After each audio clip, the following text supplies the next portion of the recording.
Hi, this is April Rose Gabrielli, and you're listening to the FSF PopCast. The show where nerds like us that get the camaraderie, the support that we missed during middle school. Our show is brought to you by our charity sponsor, the Red Shirt Widows and Orphans Fund, which supports the Wish Upon a Teen Foundation that helps out sick kids when they need it most. And just imagine the comfort you'll give Red Shirt crewman number 124. She'll know that when she puts on the red shirt and joins in on a music tour, that she didn't leave her family destitute and without hope, because the Red Shirt Widows and Orphans Fund has her back and what's left of her keyboard. All right, so our guest today is someone that Kathleen and I have had the privilege of speaking to before on our former show, Pop Culture Addicts, still available on YouTube if you're wondering. And we have aired that episode on here at FSF as well. But now Nick gets the chance to experience her awesomeness in person as well. She's an amazingly talented musician with a wonderful voice who has some new music out. We're going to talk about that. We're going to talk about what's gone on in life since we got to talk to her last. And we are so proud and so excited to technically welcome back, but to welcome April Rose Gabrielli to the FSF PopCast. Welcome to the show, April. Thank you so much for having me again. It's been a while since I've seen you guys, and I'm ready to chat with my new friend here. All right, so April, you have been an extremely busy person since the last time we got to chat. There's been an EP, there's been a full-length album, you've been out touring, making music videos and writing songs, not only for yourself, but I know that you've been writing with Kulik as well, and all these different things. So talk to us about the last 12 months for you as a musician, about your new music. How you doing there, kiddo? I am great. I mean, first and foremost, my health is, I'm going to say, is in a much better place probably since we last talked, which is great because for people who don't know my story, I was diagnosed with epilepsy in November of 2020. I had to write my whole record basically in the year and a half, 2 years that I was trying to find a way to control them. So I was in and out of the hospital, all that. And it's been a year now since they've been under control, which is the longest that it's been since I was diagnosed. So I'm very grateful for that. So that's first and foremost. No matter what was going on with music, I feel good about being healthy. I'm very grateful for that. So that's been fantastic. And it's been much easier to do things not being so sick. So that's cool. And then, I had a couple singles come out. I had Bad Habit come out.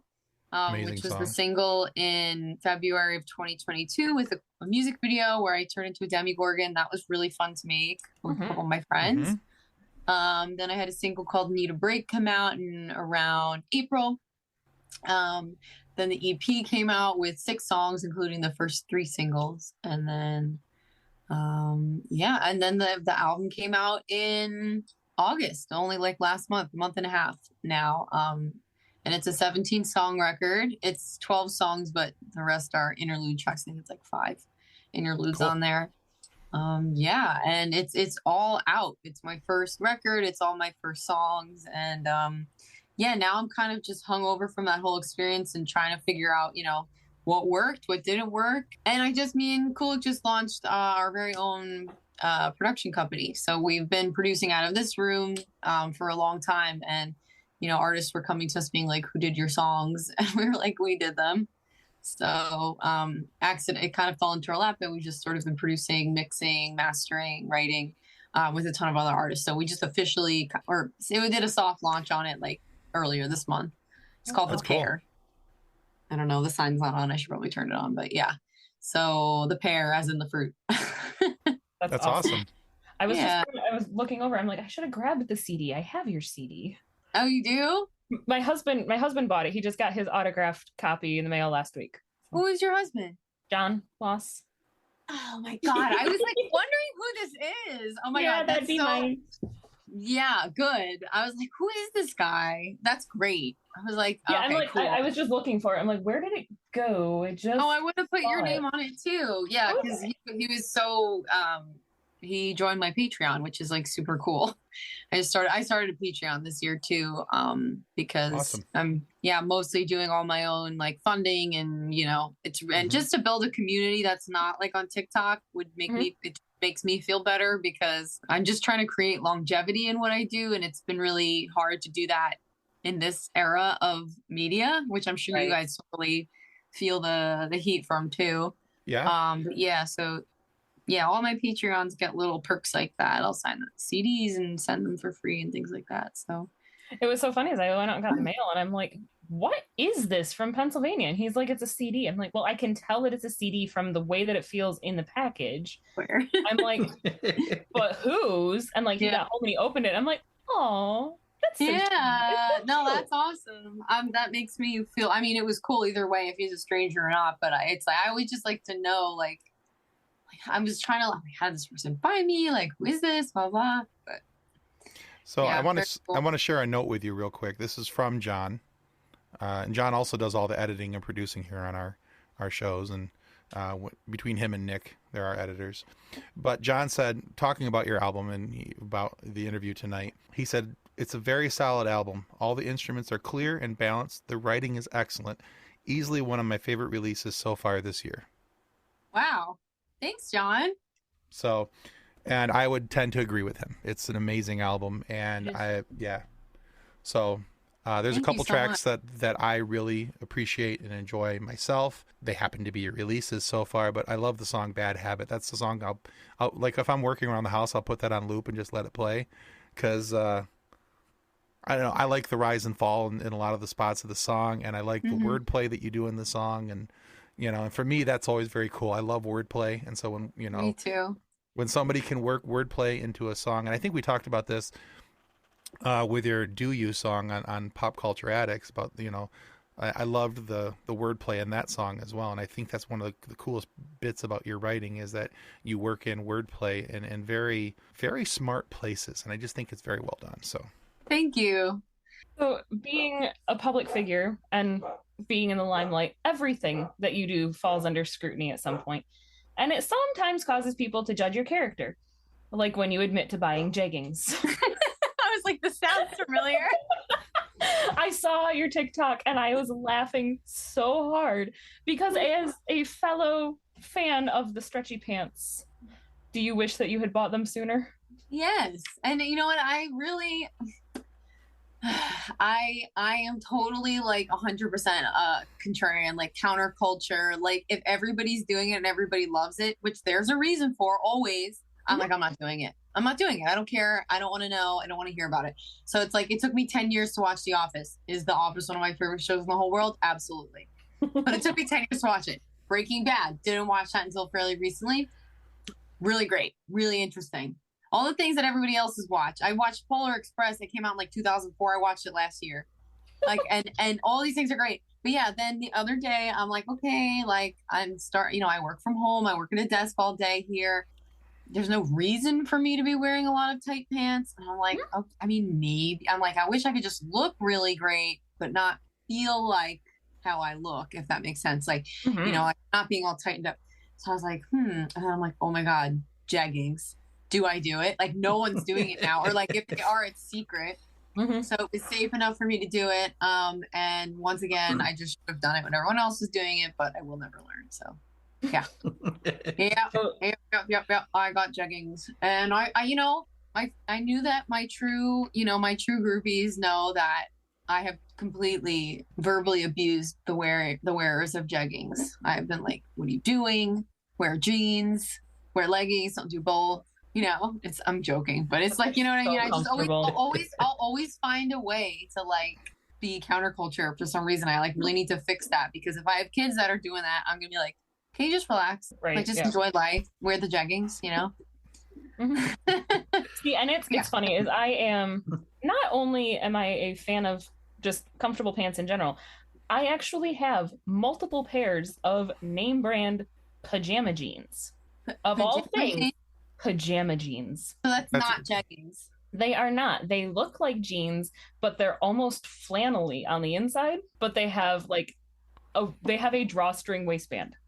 And they are the most comfortable pants. Do they look like skinny pants, or they look like pajama pants? Nope, they're like, you wearing them? They're like standard traditional jeans. Like, I've seen those before. That's cool. They are so comfortable. And it was so funny, as it was not long after my daughter was born that I actually looked at my mom and I'm like, I need to give you a formal apology. And she's like, For what? I'm like, I gave you so much crap about stretchy pants. Stretchy pants are the way to go. Yeah. Wearing real pants is stupid. Yeah, real pants are really like, I mean, it's rough. It's not my favorite thing to be doing. Also, too, like I'm not against it. Like I'm always down for like you wear whatever you want, make yourself comfortable. Like I'll never judge. It's just like, half of it's mostly for humor for me, or like I don't know, it's just something's wrong. There's a screw loose or something. But I also went to private school, so I was wearing a uniform for close to 9 years. Mm-hmm. So I think it's a little uptight in terms of like, feeling like it's okay to dress down, or like, because for a long time I'm in like, I couldn't even get I was allowed to get one ear pierced, like one hole, but you're not allowed to have more than one. I couldn't wear makeup all the way up until like 8th grade. I was like not allowed to wear makeup. Wow. Yeah, like my private school is pretty, I guess, strict in that regard. I mean, like, it's not like I felt like it was strict. I actually wasn't like, oh, I really want to wear makeup, or, I really want to do this. Like, I didn't really feel the strictness there. But, yeah, I think that's another reason I feel a little, like, uncomfortable sometimes with being, like, really comfortable, because I, like, just, when you're out and you're in front of people in a formal setting, you're supposed to, like, look a certain way, That's kind of, like, in my head. But, yeah, go jeggings is the moral of the story. For sure. And I'm over here just like, it's track pants season, so have at it. So, right. Yeah. And it's funny, it's like initially with the pajama jeans and the jeggings, I'm like, no way. And I don't think I'm ever going to buy real jeans again. Mm-hmm. Like, they look like jeans. They have functional pockets like jeans, but I don't have a stupid waistband digging into my gut when I sit down. Like, yeah. All these, I don't know if it's just because I'm getting a little older the last couple of years, but like different parts are doing different things. And I need to address that within my wardrobe. So I'm doing that. There's that shift that happens where you're like, no, we're gonna go more comfortable now. Yeah. Pants. We're still wearing pants. Only when we have to. Yeah, I'm pretty much like, yeah. There's only a certain amount of hours that I can actually wear real pants before I like start to get irritated. But poor us, right? Before the existence of pants is just too much. I know. I was talking with my wife the other day, because my wife goes and works. She has a real job outside of the house. I have my job inside of the house, and I'm a stay-at-home dad as well, and all this stuff. So we're talking. She'll send me a message. Hey, how's your days going? I'm like, I actually got dressed. She goes, what does that mean? I'm like, I put on track pants. So she says, you traded one pair of pajamas for another one. I'm like, but yes, one of them says Nike on the side and socially acceptable. So right. If I need to go to the store, they're not just red and black, checkered, house pants like the ones I'm currently wearing. But that's a whole nother topic. See, when I worked in the nursing home and I'd come home from work and I would put on my pajamas, and my pajamas were less comfortable than my scrubs. I'm like, there's something wrong here. Right. Scrubs are super comfy from what I've heard. Scrubs are super comfortable. Yeah, I've had family members work in vets that would wear them, and then, friends of mine who are nurses that just like love their scrubs. Oh, yeah. They're not warm, but they're comfortable. Yeah. Right. Yeah. So, April, being a musician isn't enough anymore. Artists are usually expected to also have like a social media presence on multiple platforms. So, which can be somewhat exhausting. So what do you do to help maintain that necessary presence, but without it letting it overwhelm you? Great question. I'm still working on letting it not bother me. But because like I said, I'm always like kind of a little counterculture. Even like growing up sort of in the YouTube era, I was always like too shy, or I don't know, too proud, whatever it is. I never really put up videos of myself. Like I never really, some people just latched onto social media right away because they loved it, but I'm like a pen and paper outside, no phone kind of person. Like I got my first smartphone my last year of college, which was like 10 years ago. So all my friends had iPhones and stuff in high school, whatever. I had an LG Octane till I was like 21. So I'm like, I actually feel like a laggard in that regard. But what I've if someone's listening that needs this advice, or if even you guys deal with this, like what's worked best for me is just understanding, what I have to do. You need to accept the reality of the situation essentially, and you need to agree with it wholeheartedly and be like, okay, I'm going to do with this what I will and can. And then find within that acceptance, find what it is that you can just do naturally that works. Because a lot of people are like, oh, just be authentic. But these are, also the same people that have millions of followers and like higher production value on their videos than some TV shows. Like, so it's like, there's definitely a lot of smoke and mirrors in terms of like what people are telling you and what they're actually doing. So you need to kind of figure out what's most comfortable for you. Or that's what I've been doing, because I've tried a lot of different things. And the more I can kind of duplicate or replicate my real life onto my social media, I don't feel as weird, because there was a long time that during my record release and things like that, I was watching my social media and being like, I hate this person. Like, I love me in real life. This is like the opposite thing everybody thinks, but like, I think I'm really cool in real life. I'm just going to put it out there. I enjoy myself in real life. Socially, it works. Whatever. I know how to handle myself. Online, I'm just looking at myself. I'm like, this girl is so uncomfortable. This is so weird. Because naturally, I wouldn't do it. And I'm watching people trying to duplicate what they're doing, replicate what they're doing.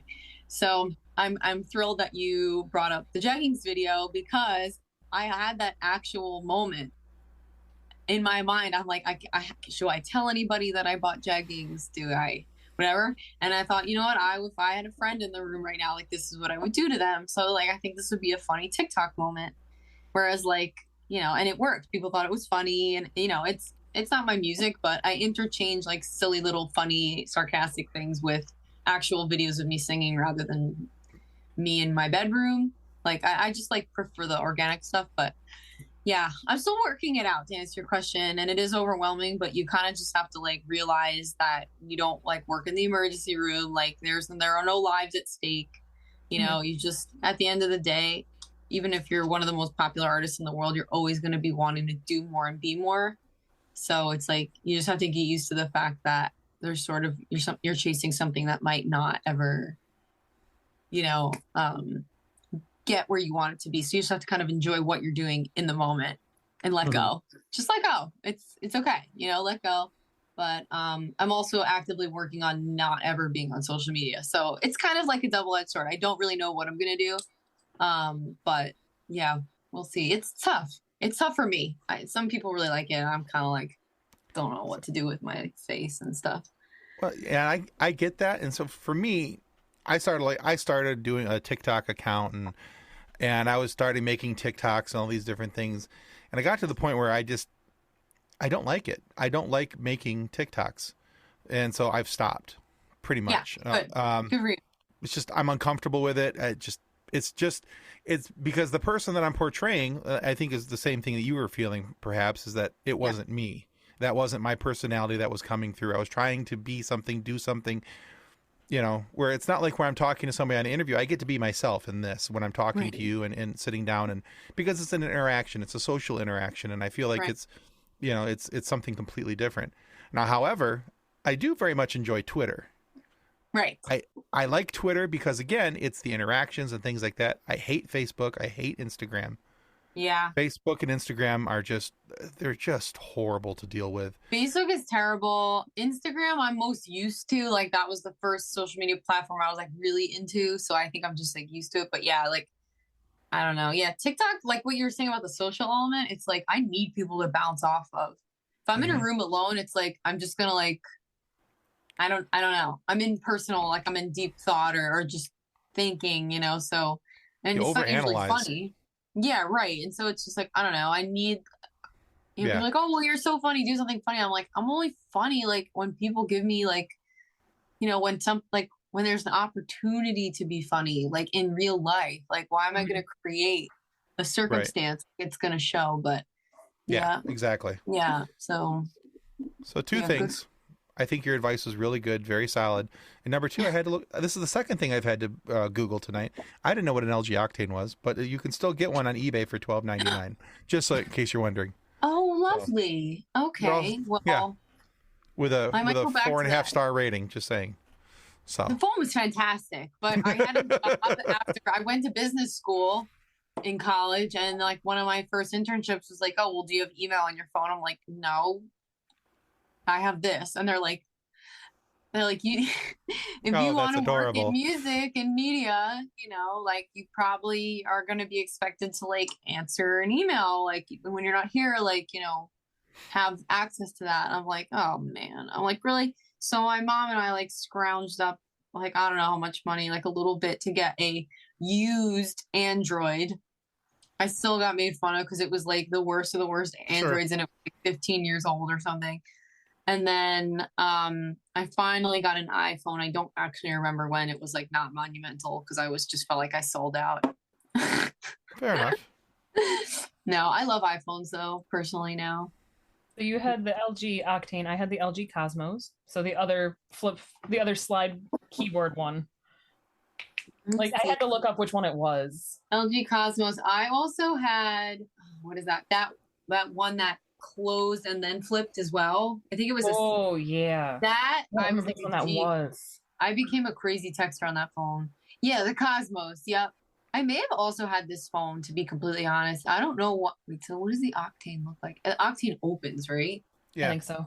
I had it in like metallic chocolate or something like that. It was like the worst color too. It was like brown. It was like really See, but I had the slide out QWERTY keyboard. I got it my senior year of high school, so I got it in 2010. It was not a new model in 2010, and I did not replace it until after my husband and I got married in 2014. I did not have a smartphone until after my husband and I got married. You guys don't understand. Like if I was not an entertainer, I would have a landline and no social media. Like truly ooly. Like I get it. All these, I really like, and it's not because I hate everybody in the world. It's literally because it just doesn't replace, especially being a live performer. It does not replace the feeling of being in person. Mm-hmm. So I don't understand why it's becoming okay. I think it's cool that it can connect you to more people at once from different places, but it doesn't replace human interaction. No. Right. And I think like I'm an empath, you know, and I'm also kind of like a, I don't know, extroverted kind of introvert. And I like have to, you know, I need time to refuel. And sometimes social interaction actually does fuel me. Sometimes it burns me out, but depends on who you're with. Yeah. And like, if I am burnt out, a lot of times I will go on my phone and then it just overwhelms me more. Like there's a weird thing to it, but yeah, I think people are noodling it out and hopefully it doesn't end the whole world. Yeah. Good question. And now, a word from our show sponsor, Level Up Sabers. Their link can be found in the show notes.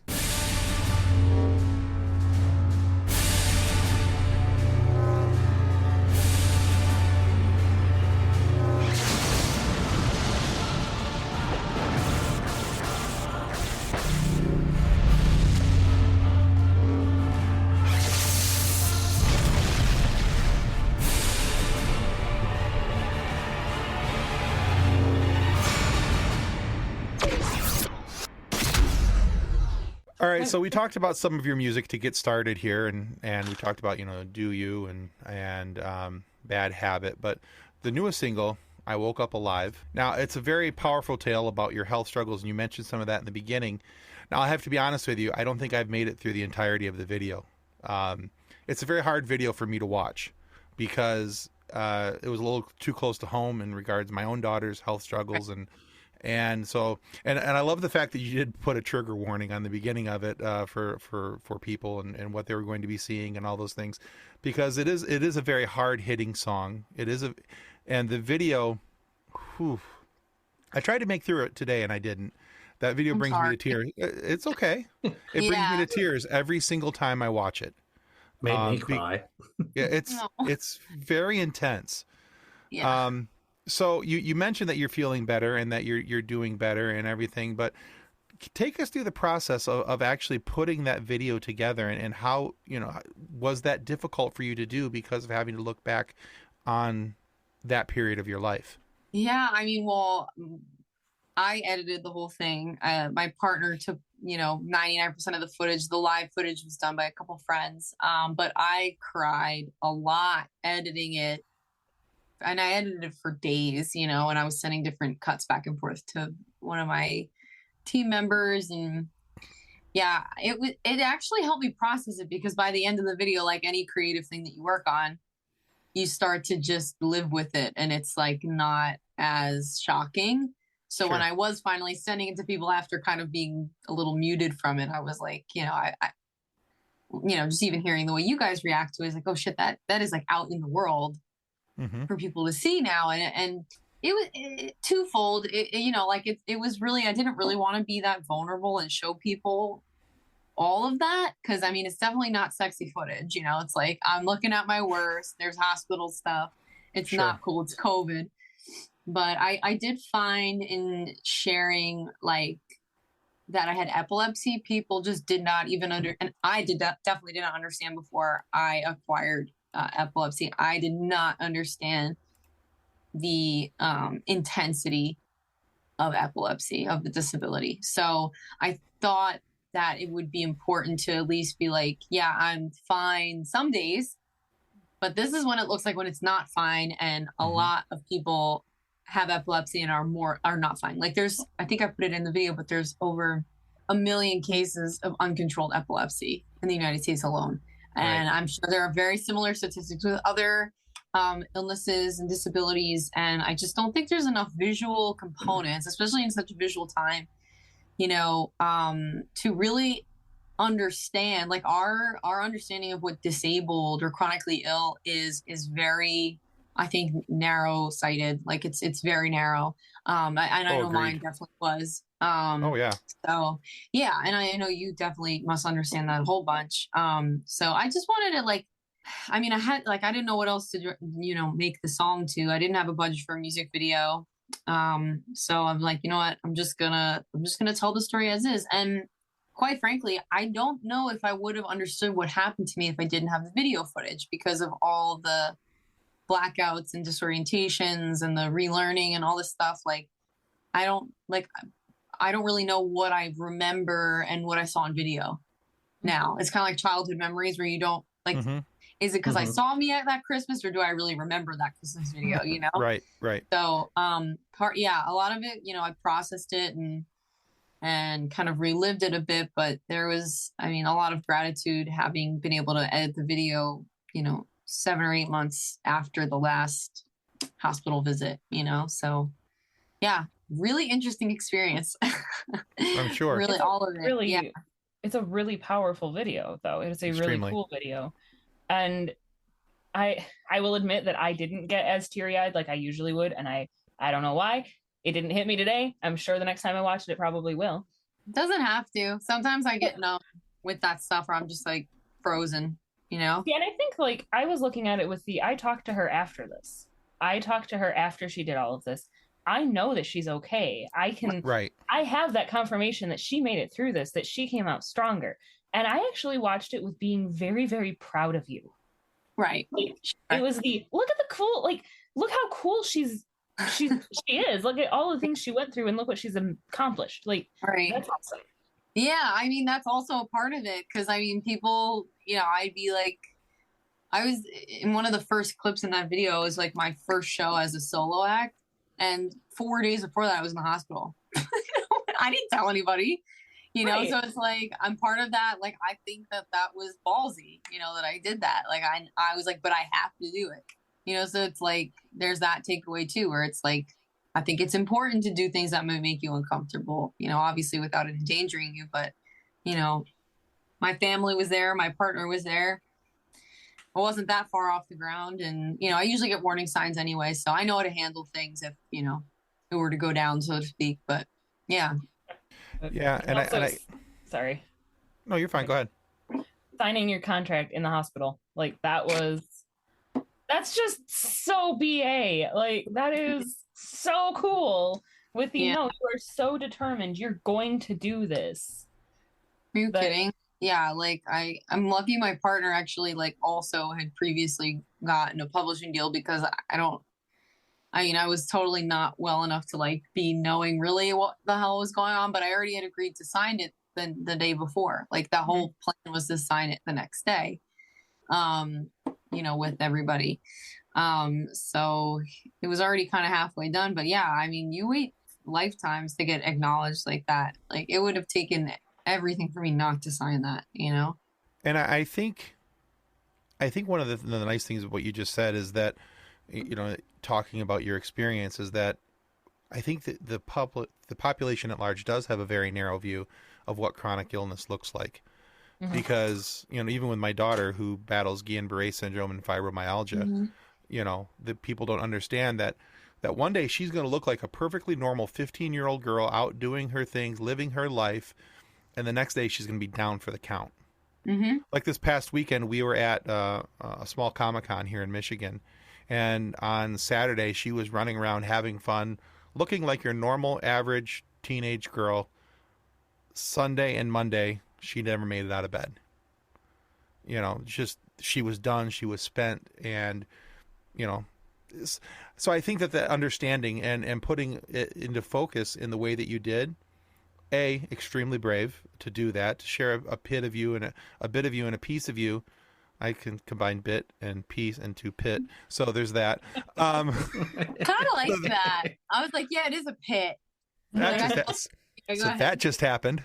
Yes. So anyway, that'll be on a blooper reel somewhere. Anyway, but you know, to share that bit of you that's so, you know, and up until working on it may have been a raw nerve, and I just think that's such a very cool thing to do, and I applaud you so greatly, because I think that that's something that needs to be a more openly discussed item, you know, and the acceptance of people's conditions and what they're dealing with, and you know. Yeah.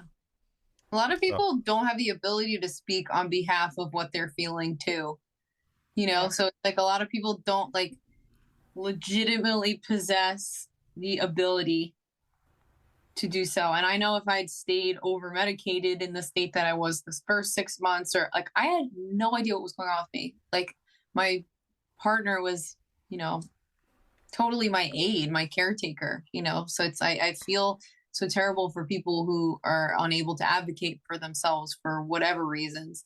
And I just feel like if I have the ability as someone who's, you know, acquired a disability to express that or try to speak on behalf of other people that can't speak for themselves, it's like, you can't not do that. You have to do that. You have to be like, wake up, like, look what's going on.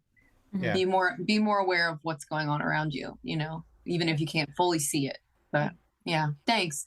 Yeah, it was weird to do. I'm sure it'll pay off, though. I'm sure it's already paying off. Like, the end result is beautiful. I connected with a lot of women that had epilepsy, which was really cool, or musicians that have experienced it. Like, I didn't really know many people with epilepsy before I started putting the music out and talking about it. So that in itself has created its own little community for me, which has been like therapeutic in a sense. You know, we're all trying to cheer each other on. If someone, you know, has a rough day health-wise, you know, checking in and all that. So it helps that too. Very cool. So I will say that just, I think it's, I don't want to say funny, because funny is not the right word, but I can't come up with the right word. That finding more people who have the similar issue as you. So you sent the CD to my husband. He had epilepsy as a child. He outgrew it, but he was epileptic as a child. So was my older brother. Like, it's nuts. It happens. It's insane. Well, it's 1 in 26 people. Oh my God. Like my husband, when he was epileptic, when he was a kid, the treatment was phenobarbital. Like, and he was on such a high dose of phenobarbital to get his seizures to stop that he barely got to be a kid. Like, yeah, most like I have a friend that I roomed with for a while who had childhood epilepsy. She's like, it's all a blur. Just like her whole childhood's just a blur. She remembers the hospital, but that's how I felt. Like, I don't know, like if people weren't like actively, my partner wasn't actively like videotaping everything. Like, I don't know.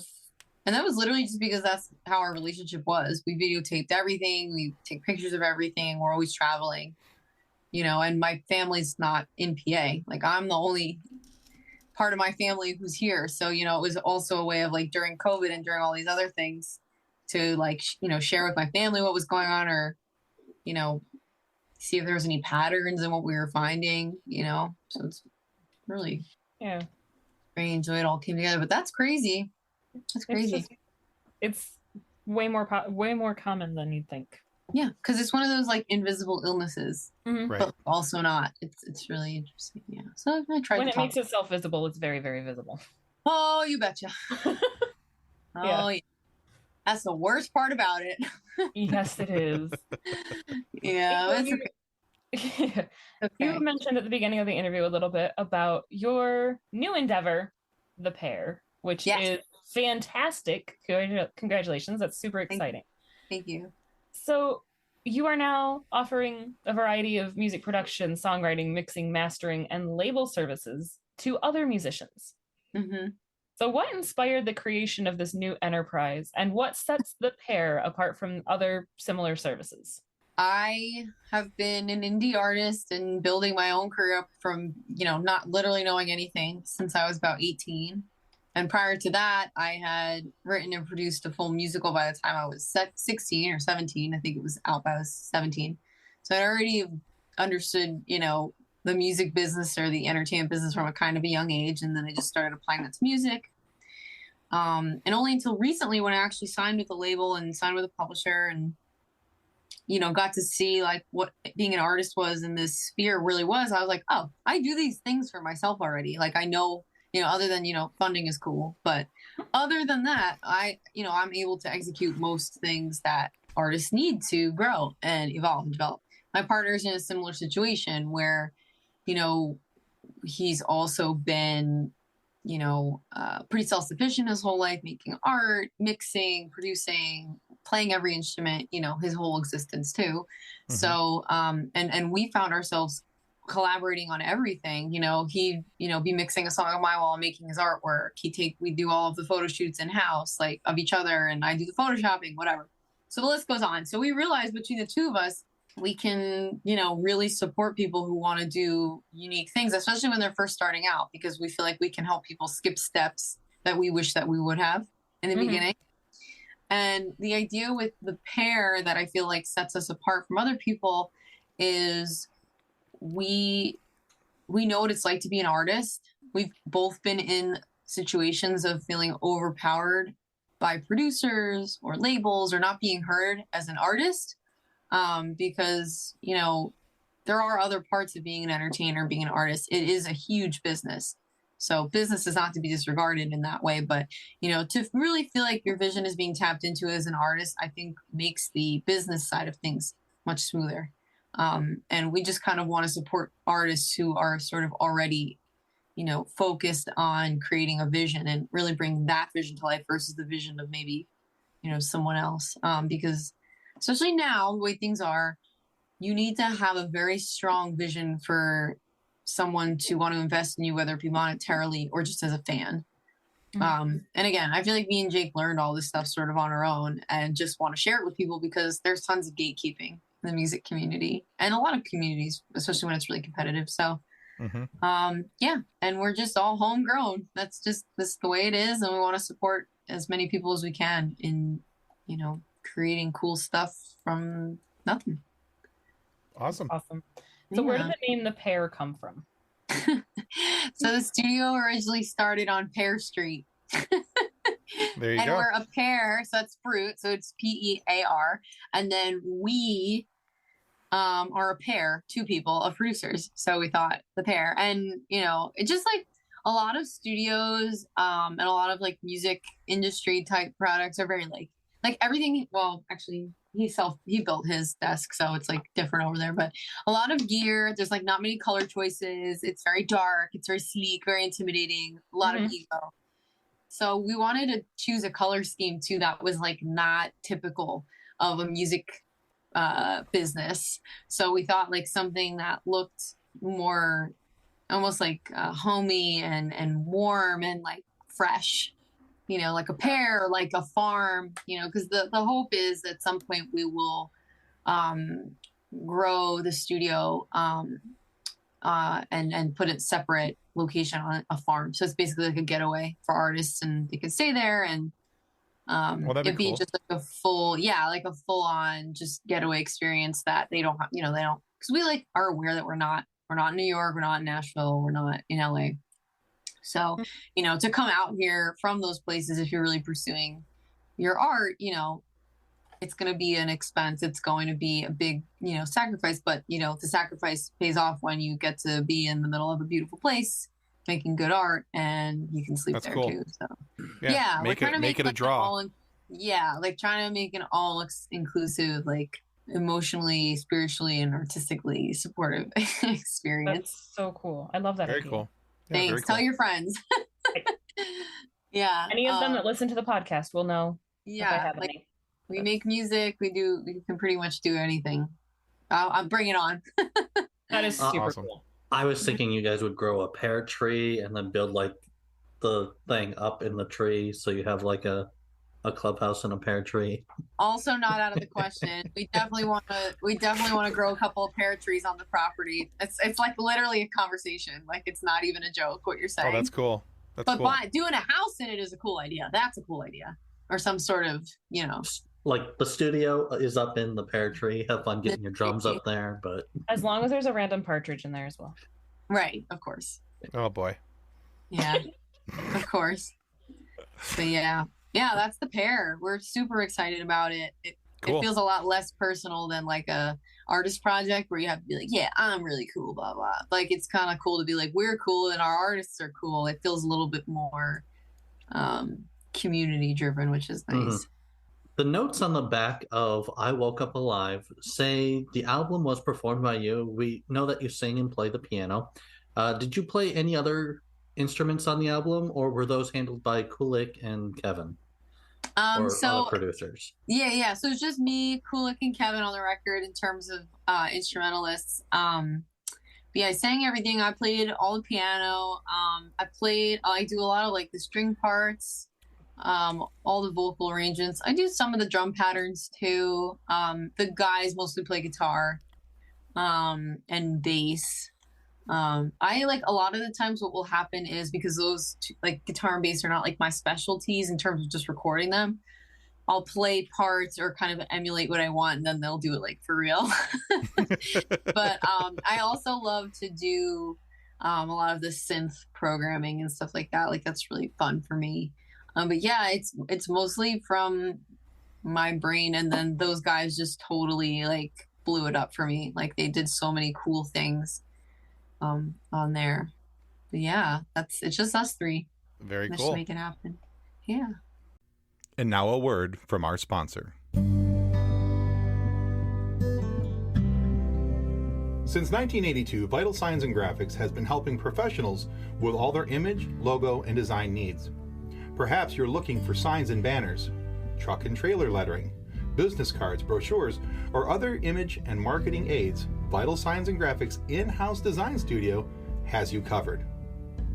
From logos to apparel, start to finish, Vital Signs and Graphics has everything you need to look and feel professional. Call Rick at 231-652-3300. He'll get you noticed. Welcome back to the FSF PopCast. So, the FSF PopCast spawned from our Facebook group, which was called the Funny Science Fiction Group. Now, in that group, we have about 206,000 members right now, and it's a group full of just sci-fi lovers, and there's memes upon memes, and I'm stealing one of Nick's lines, and he's very uncomfortable with me saying this, but I'm doing it anyway. But so we usually ask the people to make a meme mashup in their head and tell us, would they meet as allies or enemies or something like that. But that doesn't usually fit for a musician. So here's the musician version of this. Okay. If you could put together a tour, you being the headliner, of course, but with two other bands or solo artists, just putting this out in the universe, see if it ever could happen. The universe will do what it wants with the information. Who would you pick and why? So two other artists? Yeah, two other artists or two other bands to come on the road with you. It could be anybody from any time, any genre. Well, Queen, obviously. If any time, any genre. I think Queen, because they would just be so cool. Freddie Mercury specifically, obviously. But oh yeah. Him. And I think I'm just gonna say Florence and the Machine because she's been playing some pretty sweet shows lately. Yeah. Yeah, I see myself going in like kind of a folk pop direction. Like I Woke Up Alive was the last song I wrote on the record, so it's more similar to what's kind of coming next. if that makes Okay. sense. A lot of the Yeah, it other does. stuff's older. Yeah, so her. Yeah. That would be awesome. That would be Yeah. a really cool concert. Even if That's you Let even me if know. you I'll couldn't buy make the tickets. exactly, I was gonna say, even if you can't make the Queen thing happen, I would totally be down to see you with Florence and the Machine. Yeah, let's make that happen. I would love to open for Pink too or something. Yeah, that'd be awesome. She'd be she just seems like the coolest girl in the world. But She really does. She would Seems very down to earth. yeah, it's like so cool. So, April, it is no secret to anybody who's listened to our show before that our ensemble here is somewhat divided when it comes to musicals. I absolutely love them. Yeah. Nick has a general understanding and appreciation for them, while Tim hates them, Okay. which is sad. He's living in Yes. his little sad bubble without musicals for whatever sad, cranky old man reason he has right now. But I have Star Wars, so I'm okay. But, April, you played Maureen in your high school production of Rent. I like how the hair immediately covers the face. You're like, no, you know Yeah, about this. Yeah. Yeah. Oh, which knowing Maureen's solo number in that musical, I know that is quite the role. It's me. I was 15 when I did that, Oh, that's and it was 2009, so it was almost okay to be gay in high school in New York. But yeah, like a bunch of news channels were like crazy about it because it was a high school version of Rent. That's a pretty risky show to be doing in a high school. Like literally crazy, but fantastic. Everyone loved it. I loved it, and it was like a total. I love musicals. Actually, we're seeing Book of Mormon next week, me and Jake, because he's trying to indulge my musical side a little bit more, and like, I wrote one. I obviously love them. Like, but yeah, I'm more partial. I realized I couldn't probably be a musical theater performer because I'm more partial to the modern rock musicals. So I was like, I should probably just be a rock singer. Mm-hmm. But yeah, Rent was actually my high school put the band on stage like they do for the Broadway show. Oh, sweet. So that was the first time I sang like 4 feet away from a rock band, and I was like, I'm doing that. Yeah. Like that was like a turn. And I was like, that's different than musical theater. That's cool. Like I want to do that. So, and of course I got to ball my ass off on in the show, which is like why I love to sing. So like Maureen's part is so much fun. yeah, she is such a fun character. She's the best. And I did not want to be Mimi because they had her actually doing all the flips and twists on the poles and shit on the top. I'm like, I will die. Like when I was Maureen and I had to do the Take Me or Leave Me stuff from table to table, the director, and like literally, this is not even funny. We had to put 2 folding chairs in between the tables so I could get from table to table, and I still was like, I'm gonna fall. Like I couldn't handle it. I'm very afraid of heights. Like I'm very uncoordinated. So like I fall on stage like not like Post Malone recently fall, but like I will almost for him. He was amazing. I feel so bad for him. Hope he's feeling okay. Anyway, I like slip or fall or kick something over or break a shoe. One thing that no one else notices always happens on stage like that. So I'm just a spaz. But anyway, yeah, I love musicals. I love rock musicals. Rent's probably my favorite. Rent is a fantastic musical. So how would you try to convince Tim that he should watch Rent? Tim, I feel like what you need to do if you really want to do this is figure out what your like favorite genre of music is. There's most likely been a jukebox musical made after that genre of music, which is basically like a collection of all the songs. Okay. But like, did you ever see do you like Green Day? Yeah. There's I know a Green that they Day had musical. one. Theirs is pretty cool. Like visually, it was really cool. But honestly, It was based off of American Idiot, wasn't it? Yeah. So it's like a jukebox musical about that record. So that's cool. But yeah, like again, like I think a lot of it is like the peppiness with musical theater people are get a little turned off by, which I as well do, and like all the classic stuff I'm not like super into. But I just find music I like, and then if they put it in a musical, I'll watch it, But you kind of have to take it's like watching Judge Judy. Like it's kind of like a real courtroom. It's like seriously, like you watch it because it's Judge Judy, and it's like kind of like a real courtroom.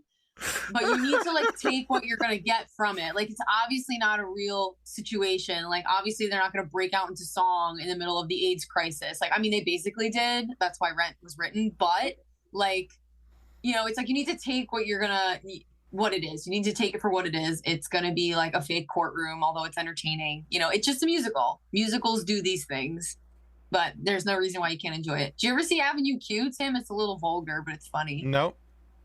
I have Okay, no idea what it is. I actually mentioned that in our chat, and I was like, I think Tim would enjoy that one. Avenue it's a Q? good one, Tim. It's funny. Okay, so I've been to many. My wife loves musicals, although she no longer takes me because I sit there asking what in God's good green earth is going on and why they're singing at each other instead of just talking. And she's tired of trying to explain musicals to me. But the last one I saw that I actually liked, was Phantom. I saw Phantom. Really?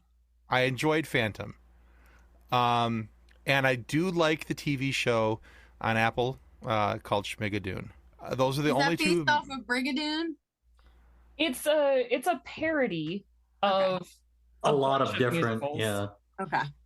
Yeah. That's very funny. I didn't know about that. But Phantom of the Opera is like the musical of all musicals. That's funny that's one that you enjoyed, because like that's not something that I'm like. I think the music's really cool for the most part, but I think it was the music, the intro song with the guitar and everything. Right. Bum bum bum bum. That kind of got me. Really cool. So you should try some rock musicals or something like that. Yeah, because my wife took me to, let's see, Cats. I wanted to go play in traffic. Les Mis. I wanted to go play in traffic. Miss Saigon. That wasn't bad, but for the most part, No, you gotta go see fun ones. Fun rock musicals, like just what you like. Right. If We Will Rock You is near you, go see that one, because that's the Queen musical. Oh, isn't there a Beatles musical? Yeah, I think it's like a bunch across the universe or something like that. Yeah. Oh yeah, Jersey Boys.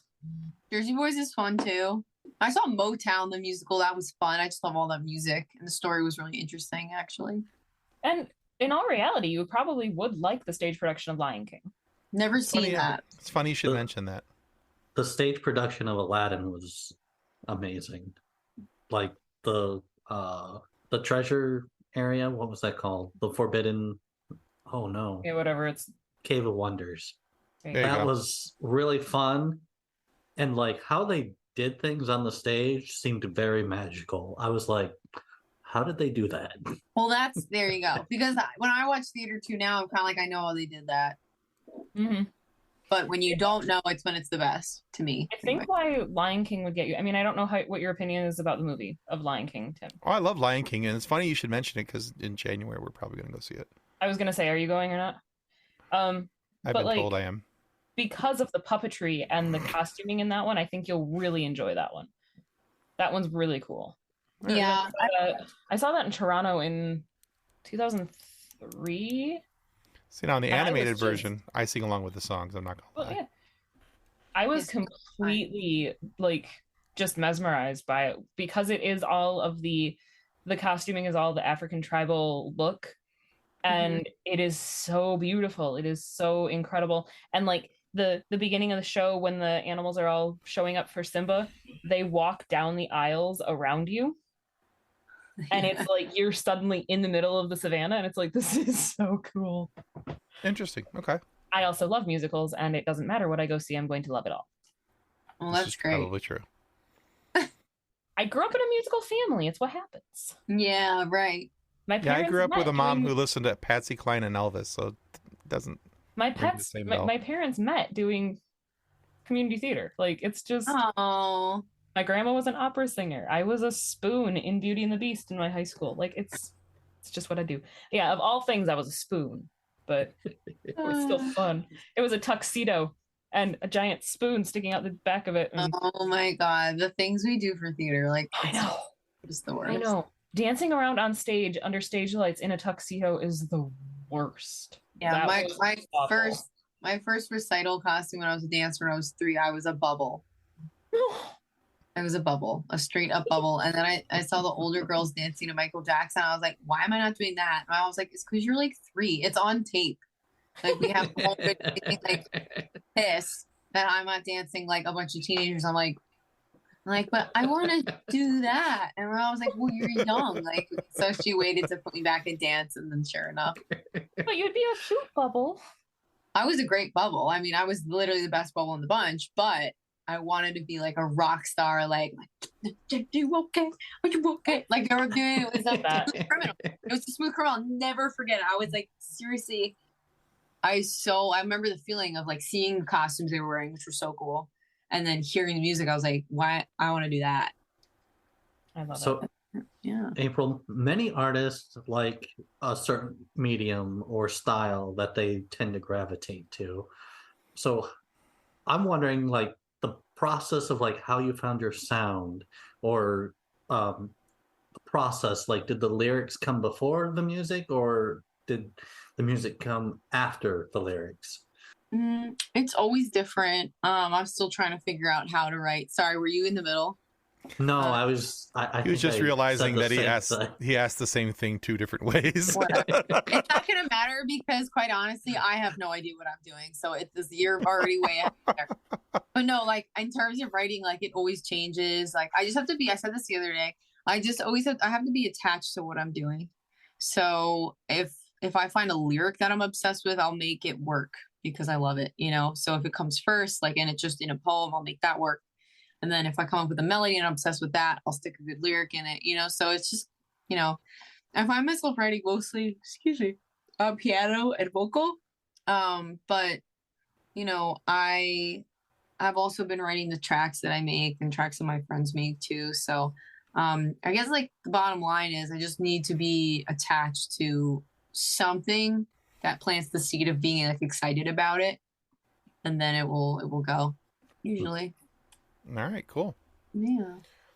All right, so April, we're at a stage in our show where one of 2 things happens. Either we take our guest through a quiz that they're completely not ready for, or B, we ask them a silly question. And tonight we decided that we'd just ask you a silly question. Oh, okay. I was hoping for the quiz. That's okay. Well, okay, so here it is. So if you had the choice between 2 superpowers, you could be invisible or you could fly. Which one would you choose? And why? I guess, and why? I don't know. It just felt like a good rhyme. Why? Be invisible or fly. Man. I honestly feel like I'd rather fly because if I were invisible and people didn't know I was there, I wind up seeing stuff I don't want to see and hearing stuff I don't want to know. Mm-hmm. Usually I don't want to be involved with like anything. So flying would then come in handy to make sure that happens. So I could just, if someone starts to talk, it's like, oh, I got to fly away. And I just fly like birds, or somebody's coming near me. Just. I don't know what's wrong. What? I don't know what's wrong. I just am floating away. Yeah. Oh, there are like one of the so many situations where I wish I could have just flown away. Look at the distance. Yeah, like just oops, there I go. Like birds just do it. Like they don't ask. Birds don't ask to like fly away. They just go. They're just like, oh, talk to you later. Okay. Yeah, they see people walking at them and they're like, bye. Right. Like when I canoe with Jake and we'll be like going in the river and there's like the pelicans, the white, beautiful birds. And I'm like trying to get fast to go to them, like, and then they just fly away when we're like almost there. I'm like, why do you even bother? Like they have like the ability to just see you and then just fly easily and lightly to wherever they would like to go. But also with being afraid of heights, you can still fly low to the ground, so you're not too high. I think if I was in control of it, it wouldn't bother me as much. That's true. Because the heights thing is like there's a lot of unknowns and because if you fall, you are not in control of it. No, because that's the whole thing. Like falling from a height is the scary thing, really. If I know I'm safe, like if you know what I mean, if I know I'm safe, it's not that big of a deal. But like being on a cliff or like any of that, no, thanks, bye. I'm gonna need wings. So, all right. Yeah. Very good. Well, April, thank you so much for being on the show today. Where can our listeners go to find out more about you and your work? So you just look up April, like the month, Rose, like the flower, and Gabrielli, which is my last name, Gabrielli. So April Rose Gabrielli. That's my website. So it's aprilrosegabrielli.com. And then on Instagram, Facebook, Twitter. I have a Patreon too that could always use new community members. We have a lot of fun on there. So that's just patreon.com/aprilrosegabrielli. But yeah, just give me a quick Google. I'm on YouTube too. And you'll find me there. Awesome. Yeah. We will link those in the video description. That would be great. All right. We also want to remind people that subscribing is the single most important thing that you can do to help us to continue to grow, help us to get more amazing guests like April Rose Gabrielli here, and have these funny moments for you guys to be able to listen to. So please subscribe. It helps more than you'll ever know. And certainly you want to go to April's website, her Patreon, her Instagram, follow her on all social media and all the other things that she does, and go check out her music. You will not be sorry. She has an amazing, and I do mean amazing voice, and I'm a big fan. But if for whatever reason you were not happy with the content of our show today, please feel free to lodge a complaint with the head of our complaint department. That, of course, is Elton John's keyboard. Sure has put together some happy and fun songs like Benny and the Jets, Daniel, Don't Go Breaking My Heart, Crocodile Rock, and so many others. But it also played Saturday Night's All Right. That night that was all right for fighting. His keyboard knows how to throw a punch. So you got to be careful about that. So just bring one copy of your complaint, because the offending party is either going to get a ballad or a butt kicking. That could happen. But either way. I think it would be better to have a face melting. Do you think, though, that the keyboard will knock us flat? Either way, the population's going to get some good music out of it. Well, thanks again, April. Thank you, guys. It's nice to meet you, Nick, over Zoom, but and nice to see you guys again as well, Tim and Kathleen. So this time again next year? Yeah, just make this an annual thing. Our annual check-in with April Rose Gabrielli. Yeah, right. And then the rug. Yeah. All right, guys, that's going to conclude us for the FSF PopCast. Thanks for watching. Goodbye. Ciao. On behalf of the rest of the hosts of the FSF PopCast, we want to thank you for listening to this episode. If you'd like to be a guest on a future episode, please contact us by means of Twitter or Instagram using the handle @FSF PopCast, or go to www.fsfpopcast.com and click on the Contact Me link. Thanks again, and hope you enjoyed the episode.